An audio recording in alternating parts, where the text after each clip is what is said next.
عزیز دوستو، بزرگوں اور بھائیوں، قرآن مجید فرقان حمید میں سورہ قصص کے اندر اللہ تعالیٰ نے فرمایا تلک الدار الآخرۃ نجعلها للذین لا یریدون علوا فی الارض ولا فسادا۔ فرمایا یہ آخرت کا گھر ہے۔ ایک دنیا میں انسان کا گھر ہوتا ہے، ایک آخرت کا گھر ہے۔ فرمایا یہ آخرت کا گھر ہم نے ان لوگوں کے لیے بنایا ہے جو زمین میں نہ تکبر چاہتے ہیں اور نہ فساد پھیلاتے ہیں۔ یہ آخرت کا گھر ہم نے ان لوگوں کے لیے بنایا ہے۔ اور فرمایا والعاقبۃ للمتقین، آخرت کی بھلائی پرہیزگاروں کے لیے، جو لوگ نہ تو تکبر چاہتے ہیں نہ فساد کرتے ہیں، جو متقی بن کے اللہ سے ڈر کے وقت گزارتے ہیں۔ یہ آخرت کا گھر ہم نے ان لوگوں کے لیے بنایا۔ نبی پاک صلی اللہ تعالیٰ علیہ وسلم نے لوگوں کے دلوں میں خوف خدا پیدا کیا، تو حضور علیہ السلام کے بعد بھی جو خلفائے راشدین ہوئے، حضرت ابوبکر صدیق سے لے کر امام حسن تک، حضرت ابوبکر صدیق، سیدنا عمر فاروق، عثمان غنی، مولا علی، اور حضرت علی کے بعد 6 مہینے تک حضرت امام حسن نے بھی خلافت کی۔ تو یہ سب لوگ اللہ سے ڈرنے والے تھے، پرہیزگار تھے۔ یہ وہی لوگ تھے جن لوگوں نے نہ تو اطراء زمین میں نہ تکبر کیا، نہ کوئی فساد کیا، وہی لوگ تھے۔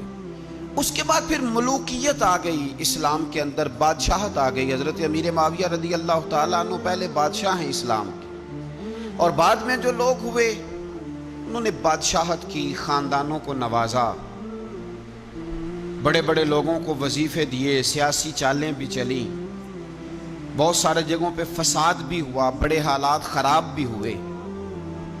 لیکن اللہ تعالیٰ نے میرے نبی پاک علیہ السلام کے دین کو یہ کمال دیا ہے کہ یہ دین بھی موجود رہے گا اور اس پر ہمیشہ عمل کرنے والے بھی موجود رہیں گے۔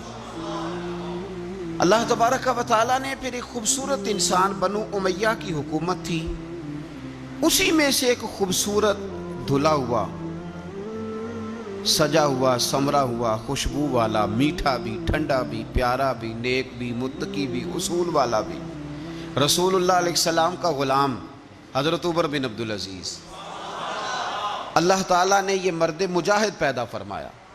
آپ مدینہ شریف میں پیدا ہوئے۔ آپ کے جو والد گرامی تھے وہ مصر میں گورنر تھے۔ حضرت عمر بن عبدالعزیز رحمۃ اللہ تعالیٰ علیہ کی جو والدہ ہیں وہ حضرت عمر فاروق کی پوتی ہیں، تو آپ کی رگوں میں فاروقی خون بھی تھا۔ حضرت عمر بن عبدالعزیز رحمۃ اللہ تعالیٰ علیہ کے والد گرامی نے آپ کو مدینے میں پڑھنے کے لیے چھوڑا۔ حضرت صالح بن کیسان ایک عالم اور محدث تھے، ان کے پاس آپ نے تعلیم پائی۔ اور جناب عمر بن عبدالعزیز رحمۃ اللہ تعالیٰ علیہ کے والد اگرچہ مصر میں تھے، لیکن آپ کو مدینہ میں رکھا، آپ نے مکمل تعلیم حاصل کی، علم حاصل کیا، چھوٹی سی عمر میں قرآن پاک کے حافظ بھی ہو گئے۔ پھر جب بڑے ہوئے تو اللہ نے یہ موقع دیا، چونکہ خاندان کی حکومت تھی تو آپ مدینہ شریف کے گورنر بنے، اور مدینہ منورہ کے ساتھ ساتھ آپ کو طائف کی حکومت بھی ملی، مکہ مکرمہ کی حکومت بھی ملی۔ پھر بعض جگہ پہ تو یہ ہے کہ آپ نے خود کسی وجہ سے استعفیٰ دیا، اور بعض جگہ یہ ہے کہ سازش کر کے آپ کو معزول کیا گیا۔ لیکن حضرت عمر بن عبدالعزیز نیک بڑے تھے، پرہیزگار بڑے تھے، پر خوش لباس بھی بڑے تھے۔ خادم کو جب بھیجتے تھے بازار تو کہتے تھے جو سب سے مہنگا جوڑا ہو وہ خرید کے لانا۔ خوشبو بہترین استعمال کرتے تھے۔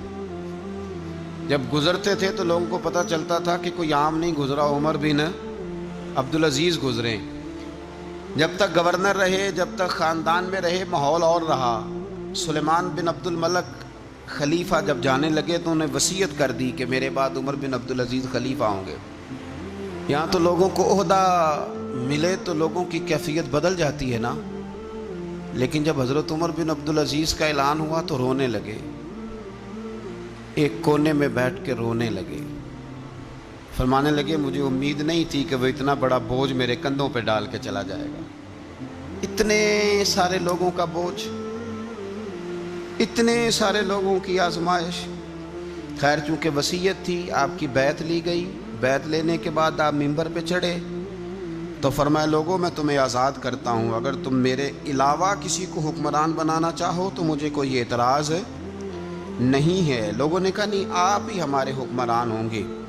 حضرت عمر بن عبدالعزیز دنیا اسلام کے اندر ایسی مثال ہیں، اچھی طرح سمجھ لیں کہ جب حالات اب نہیں اب تر ہو گئے تھے، بد نہیں بدترین ہو گئے تھے، اور بڑے بڑے لوگوں نے عجیب ماحول گھڑ لیے تھے، اس ماحول میں آئے، لمبی نہیں 2.5 سال حکومت کی صرف، لیکن لوگوں کو حضرت صدیق اکبر کی یاد آنے لگی، لوگوں کو سیدنا فاروق اعظم کیا۔ آپ کی جو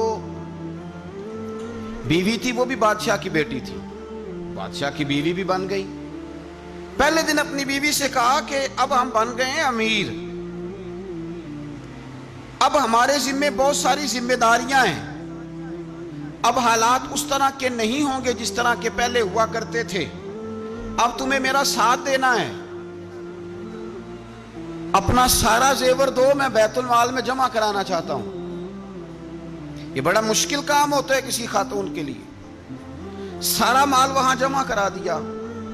پہلے دن ہی سارے کپڑے سپڑے حضرت عمر نے اپنے خیرات کر دیے، سادہ لباس پہن لیا، اور بڑی تھوڑی غذا گھر میں آتی تھی، بیت المال سے تھوڑا سا وظیفہ، جائیدادیں ساری دے دی اللہ کے راستے میں، غریبوں میں بانٹ دی۔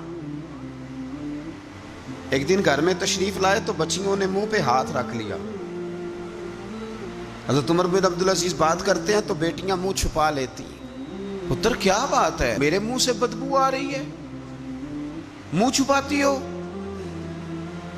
تو بچیاں خاموش ہوئیں۔ جب دوبارہ پوچھا تو کہنے لگے ابا جی جو آپ خرچہ دیتے ہیں نا اس میں 2 وقت روٹی نہیں پک سکتی۔ اور یارو میں آپ کو وقت کے امیر کی بات سنا رہا ہوں، یہ جو رکھ رکھا ہو میں نے اور آپ نے بنا لیا ہے تو خرچے اتنے بڑھا لیے کہ ہم الجھ گئے، ہم سے پورے نہیں ہوتے۔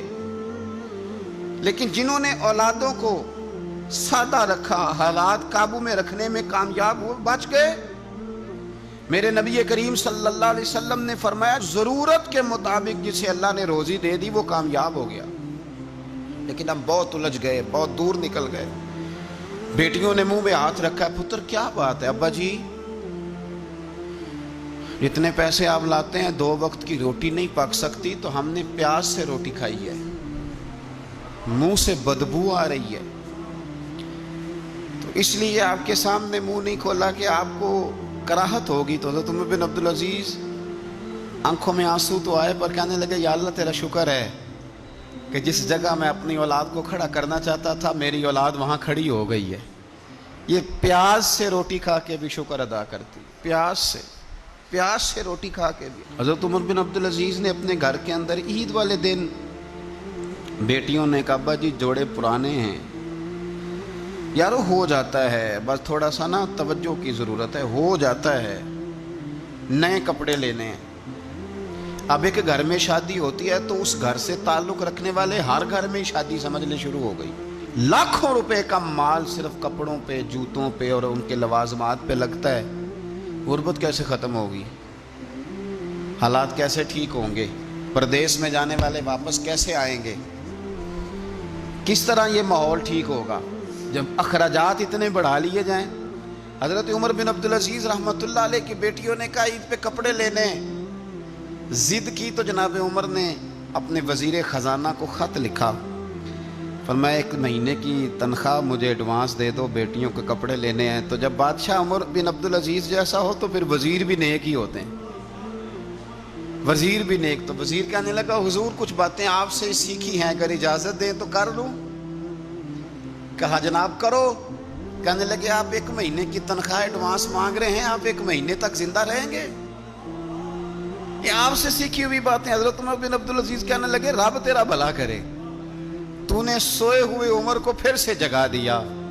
بیٹیوں سے آ کے کہنے لگے پتر پرانے کپڑے دھو کے پہن لو، اگر کپڑے دھو کے پہن لوگی اور پہن کے رب کی بارگاہ میں کھڑے ہوگی تو رب تو پہلے ہی بڑا قبول فرمانے والا ہے، اللہ تو پہلے ہی بڑا قبول کرنے والا ہے۔ تو صاحب یاد رکھیں حضرت عمر بن عبدالعزیز نے اپنے گھر کے اندر یہ ماحول پیدا کیا، اپنے گھر کے اندر یہ کیفیات آپ نے بنائی، بنا کر کے سجائیں۔